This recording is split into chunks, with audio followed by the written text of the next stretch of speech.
Hello सुवर्णमयी. आपण सगळेच कधी ना कधी स्वतःच्या कमतरतांबद्दल मनामध्ये विचार करतो. मला अजून हे सुधारायचंय, ती सवय लावायची आहे, हे बदलायला पाहिजे. अशा गोष्टींची यादी आपल्याकडे तयारच असते. काही दिवसांपूर्वी मी सुद्धा अशाच माझ्या काही सवयींबद्दल बोलले होते, ज्या मला स्वतःमध्ये विकसित करायच्या आहेत, सुधारणा करायची आहे असं वाटतं. तशी मी स्वतःची अगदीच टीकाकार नसले तरी आपण कुठे कमी पडतो, कुठे सुधारण्याची गरज आहे ह्याचा प्रांजळपणे विचार करत असते. पण आज अचानक मनात एक वेगळाच विचार आला. आपण नेहमी काय कमी आहे ह्याच्यावर लक्ष देतो, पण जे आधीच चांगलं आहे त्याचं काय? आपल्यातल्या चांगल्या सवयी, चांगले गुण, आपण शांतपणे करत असलेल्या चांगल्या गोष्टी यांची दखल आपण शेवटची कधी घेतली होती? म्हणूनच आज मी स्वतःकडे थोडं वेगळ्या नजरेने बघायचं ठरवलं आणि माझ्यात मला दिसलेल्या 10 चांगल्या सवयी तुमच्यासोबत शेअर करणार आहे. कदाचित ह्यातल्या काही सवयी तुमच्यात सुद्धा असतील, पण तुम्ही त्यांचं महत्त्व अजून ओळखलं नसेल.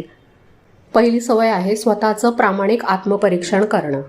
आपण रोज आरशात बघतो, केस विस्कटले असतील तर नीट करतो, चेहऱ्यावर काही लागलं असेल तर साफ करतो.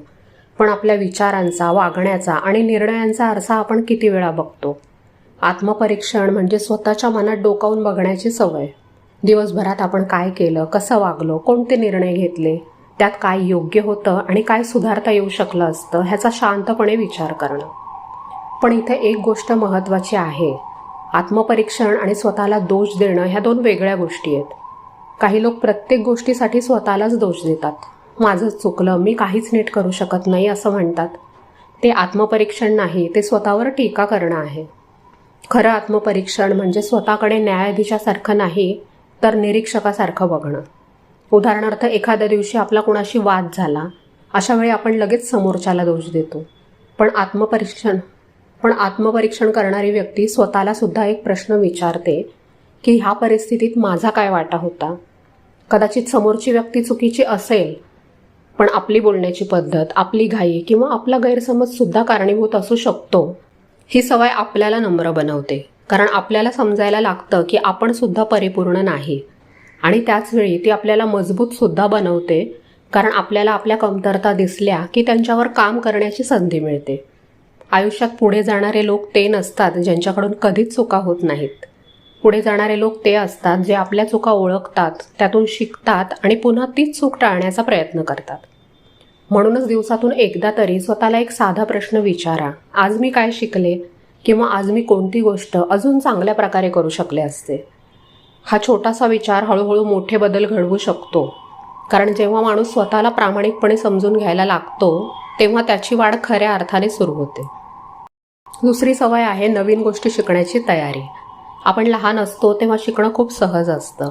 चालायला शिकतो, बोलायला शिकतो, सायकल चालवायला शिकतो, पडतो, चुकतो, पुन्हा प्रयत्न करतो आणि शिकत जातो. पण जसजसं वय वाढतं तसतसं अनेक लोक शिकणं कमी करतात. त्यांना वाटायला लागतं की आता शिकण्याचं वय गेलं, मला हे जमणार नाही, ही नवीन टेक्नॉलॉजी माझ्यासाठी नाही, किंवा आता बदलून काय फायदा. पण खरं पाहिलं तर शिकण्याला वयाची मर्यादा नसते. जोपर्यंत माणूस शिकत असतो तोपर्यंत तो वाढत असतो. नवीन गोष्टी शिकण्याची तयारी ठेवणं म्हणजे मला सगळंच माहीत आहे असा अहंकार बाजूला ठेवणं. आपल्याला अजूनही बरंच काही शिकायचं आहे हे मान्य करणं. कधी एखादं नवीन कौशल्य, कधी नवीन भाषा, कधी मोबाईलमधलं एखादं फीचर, तर कधी आयुष्याचा एखादा धडा. शिकण्याच्या संधी आपल्या आजूबाजूला सतत असतात. प्रश्न एवढाच असतो की आपलं मन त्यांच्यासाठी खुलं आहे का? खूप वेळा आपल्याला एखादी गोष्ट लगेच जमत नाही. सुरुवातीला गोंधळ होतो, चुका होतात, थोडी लाजसुद्धा वाटते. पण प्रत्येक एक्सपर्ट कधीतरी नवीन शिकत होता हे आपण विसरतो. शिकण्याची तयारी असलेली व्यक्ती चुकांना घाबरत नाही, कारण तिला माहीत असतं की चुका म्हणजे अपयश नाही तर शिकण्याचा एक भाग आहेत. आणि गंमत म्हणजे नवीन गोष्टी शिकण्याचा फायदा फक्त त्या कौशल्यापुरता मर्यादित राहत नाही. त्यामुळे आपला आत्मविश्वास वाढतो, मन ताजं राहतं, विचार जास्त लवचिक होतात आणि आयुष्याबद्दलची उत्सुकता जिवंत राहते. म्हणूनच स्वतःला कधीसुद्धा आता उशीर झाला असं म्हणू नका. नवीन काही शिकण्यासाठी आजचा दिवस हा नेहमीच योग्य असतो. माणूस म्हातारा झाल्यामुळे शिकणं थांबत नाही, तर शिकणं थांबलं की माणूस आतून म्हातारा व्हायला लागतो. तिसरी सवय आहे आरोग्याबद्दल जागरूक राहणं. आपल्या आयुष्यात खूप गोष्टी महत्त्वाच्या असतात. घर म्हणा, कुटुंब, काम, पैसा, नाती पण ह्या सगळ्याचा आनंद घ्यायचा असेल तर त्यासाठी एक गोष्ट चांगली असणं खूप गरजेचं आहे, ती म्हणजे आपलं आरोग्य. पण दुर्दैवाने आरोग्याचं महत्त्व आपल्याला बहुतेक वेळा ते बिघडायला लागलं की मग जाणवतं. जोपर्यंत शरीर साथ देत असतं तोपर्यंत आपण त्याच्याकडे फारसं लक्ष देत नाही. आरोग्याबद्दल जागरूक राहणं म्हणजे दिवसभर फक्त डाएट, वजन किंवा कॅलरीजचाच विचार करत बसणं नाहीये, तर आपल्या शरीराच्या आणि मनाच्या गरजा समजून घेणं. आपण काय खातो, किती झोपतो, किती हालचाल करतो, आपल्यावर किती ताण आहे, आपलं शरीर आपल्याला काय सांगतंय ह्याच्याकडे लक्ष देणं म्हणजे आरोग्याबद्दल जागरूक राहणं. शरीर खूप प्रामाणिक असतं. ते आपल्याला वेळोवेळी इशारे देत असतं. थकवा, दमणूक, एखादी वेदना, झोपेचे प्रॉब्लेम्स, वाढणारं वजन किंवा कमी होणारी एनर्जी, हे सगळे शरीराचे संदेश असतात. पण आपण त्यांच्याकडे दुर्लक्ष करतो. आरोग्याची काळजी घेणं म्हणजे स्वतःवर प्रेम करण्याचा एक मार्ग आहे. कारण आपण ज्या शरीरात आयुष्यभर राहणार आहोत त्याची काळजी घेण्याची जबाबदारी सुद्धा आपलीच आहे. आणखी एक महत्त्वाची गोष्ट म्हणजे आरोग्य ही एकाच दिवसात मिळणारी गोष्ट नाही. ते रोजच्या छोट्या छोट्या सवयींमधून घडतं. थोडं चालणं, थोडा व्यायाम, पुरेसं पाणी, चौरस आहार, चांगली झोप आणि ताणतणाव सांभाळण्याचा प्रयत्न, ह्या साध्या गोष्टींनी काही वर्षांनंतर खूप मोठा फरक होतो. आपण भविष्यासाठी पैसे साठवतो, गुंतवणूक करतो, पण आरोग्याची काळजी घेणं ही सुद्धा एक प्रकारची गुंतवणूकच आहे. फरक एवढाच की तिचा परतावा आपल्याला जास्त एनर्जी, जास्त स्वातंत्र्य आणि जास्त चांगल्या आयुष्याच्या रूपात मिळतो. कारण शेवटी आयुष्यातल्या इतर खूप गोष्टींसाठी आपल्याला पर्याय मिळू शकतो, पण आपल्या आरोग्यासाठी एखादा अवयव निकामी झाला तर त्याच्यासाठी पर्याय कधीच मिळत नाही. चौथी गोष्ट आहे, कोणत्याही गोष्टीचा तेवढ्यापुरता नाही तर भविष्याचा, लांबचा सुद्धा विचार करायचा. आपल्यापैकी बहुतेक जण आजचा दिवस कसा जाईल, ह्या आठवड्यात काय करायचे किंवा या महिन्यात कोणती कामं पूर्ण करायची आहेत ह्याचा विचार करत असतो. ते सुद्धा गरजेचं आहे. पण आयुष्यात काही बेस्ट निर्णय असतात ना, ते फक्त आजचा विचार करून घेतले जात नाहीत. लांबचा विचार करणं म्हणजे एखाद्या निर्णयाचा परिणाम फक्त आज किंवा उद्या नाही तर पुढच्या काही वर्षांमध्ये काय होईल ह्याचा सुद्धा विचार करणं. उदाहरणार्थ, व्यायाम करायचा की नाही हा निर्णय फक्त आजच्या दिवसाचा नसतो. आज व्यायाम टाळल्याने कदाचित काही फरक पडणार नाही, पण वर्षानुवर्ष त्याच्याकडे दुर्लक्ष केलं तर त्याचे परिणाम दिसायला लागतात. त्याचप्रमाणे एखादं नवीन कौशल्य शिकणं, पैसे वाचवणं, चांगली नाती जपणं, ह्यांचे फायदे लगेच दिसत नाहीत, पण काही वर्षांनंतर ते खूप मोठे होतात. लांबचा विचार करणारी व्यक्ती प्रत्येक गोष्टीत तात्काळ समाधान शोधत नाही. तिला माहीत असतं की काही गोष्टींना वेळ द्यावा लागतो. झाड लावल्यानंतर दुसऱ्या दिवशी फळं मिळत नाहीत, पण योग्य काळजी घेतली तर एक दिवस ते झाड सावलीसुद्धा देतं आणि फळंसुद्धा. आजच्या काळात हे आणखी कठीण झालं आहे, कारण आपल्याला प्रत्येक गोष्ट लगेच पाहिजे असते. सध्या इन्स्टंटचा जमाना आहे. त्यात 10 मिनिट डिलिव्हरीने एक प्रकारे आपली सवय बिघडवली आहे. लगेच उत्तर, लगेच सक्सेस, लगेच परिणाम पाहिजे. पण आयुष्यात खऱ्या महत्त्वाच्या असणाऱ्या गोष्टी असतात ना, त्या हळूहळूच घडत जातात. लांबचा विचार करण्याची सवय आपल्याला संयम शिकवते. ती आपल्याला छोट्या अडचणींनी विचलित होऊन देत नाही, कारण आपलं लक्ष फक्त आजच्या फायद्या तोट्यावर नसतं तर आपण ज्या दिशेने चाललोय त्याच्यावर असतं. ह्याचा अर्थ असा पण नाही की भविष्याची इतकी काळजी करायची की आजचा दिवस जगायचंच विसरायचं. उलट आज आपण काय काय योग्य पद्धतीने केलं ह्या गोष्टी भविष्यात मोठा फरक करतात ह्याची जाणीव ठेवणं म्हणजेच लांबचा विचार करणं. कारण आपण ज्या आयुष्याचं स्वप्न बघतो ते काही एका दिवसात एका निर्णयामुळे तयार होत नाही. ते रोज घेतलेल्या छोट्या पण योग्य निर्णयांच्या साठ्यामुळे तयार होतं. म्हणूनच स्वतःला हा प्रश्न अधूनमधून विचारायला हरकत नाही, मी आज जे काही करतेय ते मला 5 वर्षांनी जिथे पोहोचायचं आहे तिथे नेईल का? हा एक प्रश्न आपल्याला रोज योग्य निर्णय घ्यायला मदत करू शकतो. 5वी सवय आहे, कुटुंबाची जबाबदारी मनापासून सांभाळणं. कुटुंब ही काही फक्त एकत्र राहणाऱ्या माणसांची व्यवस्था नसते. ती एक अशी जागा असते जिथं आपल्याला आधार मिळतो, आपलेपणा मिळतो आणि आयुष्यातल्या चढ उतारांना सामोरं जाण्याची ताकद मिळते. म्हणूनच कुटुंबाची जबाबदारी ही फक्त एक जबाबदारी नाहीये, ते एक महत्त्वाचं लाईफ स्किल आहे, जीवन कौशल्य आहे. जबाबदारी सांभाळायची म्हणजे फक्त आर्थिक गरजा पूर्ण करायच्या किंवा खाऊ पिऊ घालायचं असं नाही, तर कुटुंबातल्या लोकांच्या गरजा, भावना आणि अडचणी समजून घेण्याचा प्रयत्न करणं, त्यांच्यासाठी वेळ काढणं, गरज असताना त्यांच्यासोबत उभं राहणं. बहुतेक वेळा ह्या जबाबदाऱ्यांना फारसं कौतुक मिळत नाही, गृहीत धरलं जातं. घरातली कितीतरी कामं अशी असतात की जी केली तर कुणाच्या लक्षात पण येत नाहीत, पण केली नाही तर लगेच जाणवतात, अडतं त्यांच्या वाचून. कुटुंबासाठी घेतलेली काळजी, केलेले त्याग आणि दिलेला वेळ ह्यांची मोजदाद बऱ्याच वेळा कुठेच होत नाही. पण एखाद्याची विचारपूस करणं, त्याचं बोलणं ऐकून घेणं, गरज पडल्यावर मदतीला धावून जाणं किंवा कठीण काळात एकमेकांच्या पाठीशी उभं राहणं, ही खरी जबाबदारी निभावणं असतं. मनापासून जबाबदारी घेणारी व्यक्ती परफेक्ट नसते, ती सुद्धा चुका करते, थकते, कधी त्रास होतो, चिडचिडही होते, पण तरीसुद्धा ती आपल्या लोकांसाठी शक्य तेवढं चांगलं करण्याचा प्रयत्न करत राहते. आजच्या धावपळीच्या जगात प्रत्येकजण आपल्या कामात, प्रॉब्लेम्समध्ये आणि मोबाईल्समध्ये बिझी आहे. अशा वेळी नाते टिकवण्यासाठी जाणीवपूर्वक प्रयत्न करावे लागतात, कारण त्याकडे दुर्लक्ष केलं तर हळूहळू ती कमजोर होतात आणि जपली तर काळासोबत जास्त मजबूत होतात.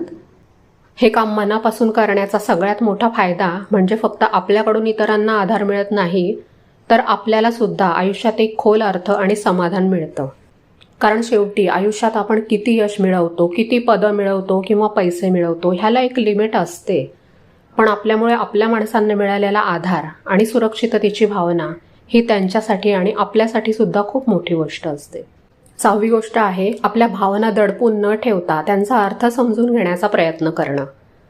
आपल्याला लहानपणापासूनच घरातली कामं, मोठं झाल्यावर पैसे कमावणं शिकवलं जातं, पण आपल्या भावनांना कसं समजून घ्यायचं, त्याबाबत कसं वागायचं, हे मात्र फार कमी लोक शिकवतात. म्हणूनच खूप वेळा जेव्हा आपल्याला राग येतो, दुःख वाटतं, भीती वाटते किंवा निराशा येते, तेव्हा त्या भावनांना समजून घेण्याऐवजी आपण त्यांना दाबून टाकण्याचा प्रयत्न करतो. काही जण स्वतःला सांगतात की ह्याचा विचारच करायचा नाही. काही जण स्वतःला कामात इतकं गुंतवून घेतात की भावना जाणवायलाच नको. तर काही जण बाहेरून सगळं ठीक असल्याचं दाखवतात, आतमध्ये खूप काही चालू असलं तरी. पण भावना दाबून ठेवल्या म्हणून त्या नाहीशा होत नाहीत, त्या तिथेच राहतात.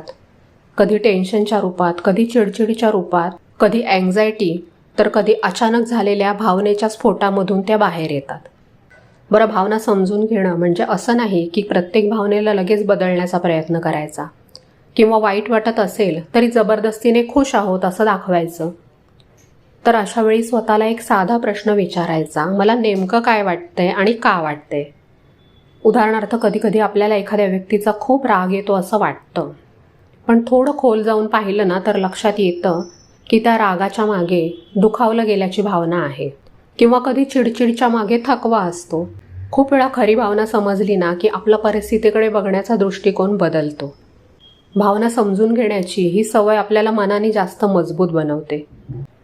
जे लोक स्वतःच्या भावनांना ओळखतात ते इतरांच्या भावनासुद्धा जास्त चांगल्या प्रकारे समजू शकतात. त्यामुळे नाती सुधारतात, संवाद सुधारतो आणि गैरसमजसुद्धा कमी होतात. म्हणूनच पुढच्या वेळी एखादी भावना मनात आली तर तिला लगेच दूर ढकलण्याचा प्रयत्न करू नका. थोडा वेळ द्या, तिचं ऐका, ती तुम्हाला काहीतरी सांगण्याचा प्रयत्न करत असेल. 7वी गोष्ट आहे, एकदा चूक झाली तरी शिस्त पुन्हा उभी करण्याची तयारी ठेवायची. आपण जेव्हा शिस्त या शब्दाचा विचार करतो तेव्हा आपल्या डोळ्यासमोर अशी व्यक्ती येते जी कधीच चुकत नाही, रोज वेळेवर उठते, रोज व्यायाम करते, रोज नियोजनाप्रमाणे सगळं काम पूर्ण करते. पण खऱ्या आयुष्यात अशी माणसं खूपच क्वचित मिळतात. खरी शिस्त म्हणजे असं नाही की तुम्ही कधीच चुकत नाही. शिस्त म्हणजे चुकल्यानंतर पुन्हा मार्गावर परत येण्याची क्षमता.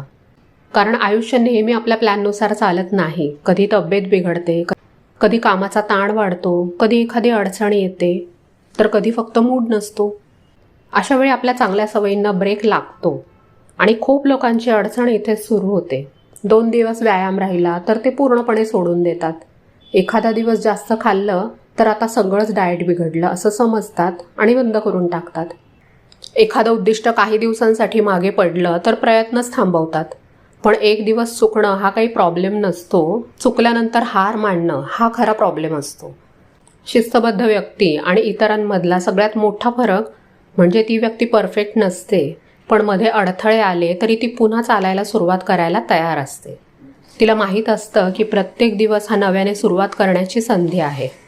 काल काय झालं, गेल्या आठवड्यात काय झालं किंवा मागच्या महिन्यात काय झालं, ह्यापेक्षा मी आज काय करते हे जास्त महत्त्वाचं आहे. आयुष्यातले मोठे बदल हे परफेक्शनमुळे नाही तर सातत्यामुळे होतात. आणि सातत्य म्हणजेच काही कारणाने थांबावं लागलं तरी पुन्हा चालायला लागणं. म्हणूनच तुमची एखादी चांगली सवय मध्येच सुटली असेल, एखादं उद्दिष्ट मागे पडलं असेल किंवा काही काळासाठी शिस्त बिघडली असेल तर स्वतःला अपयशी समजू नका.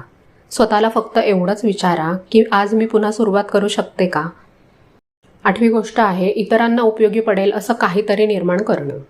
आपण ह्या जगात रोज खूप गोष्टी वापरत असतो. कोणीतरी लिहिलेलं पुस्तक, कोणीतरी बनवलेली वस्तू किंवा एखादी कुणीतरी तयार केलेली सेवा किंवा सिस्टीम.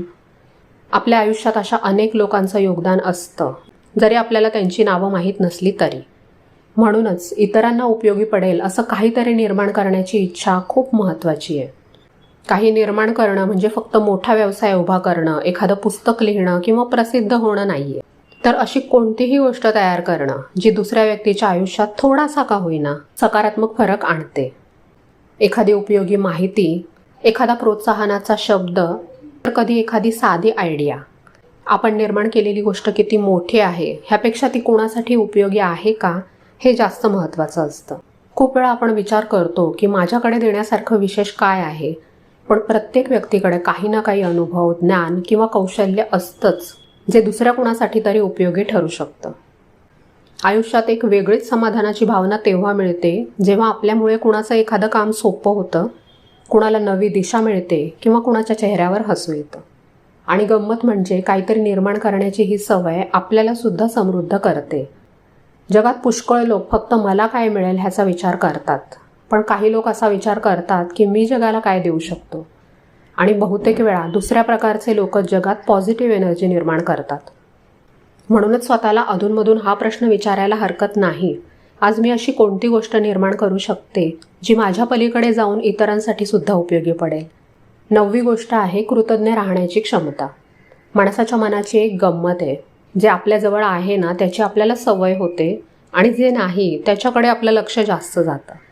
म्हणूनच बऱ्याच वेळा आपण आयुष्यातल्या कमतरता, प्रॉब्लेम्स आणि अपुऱ्या गोष्टींचा विचार करत राहतो.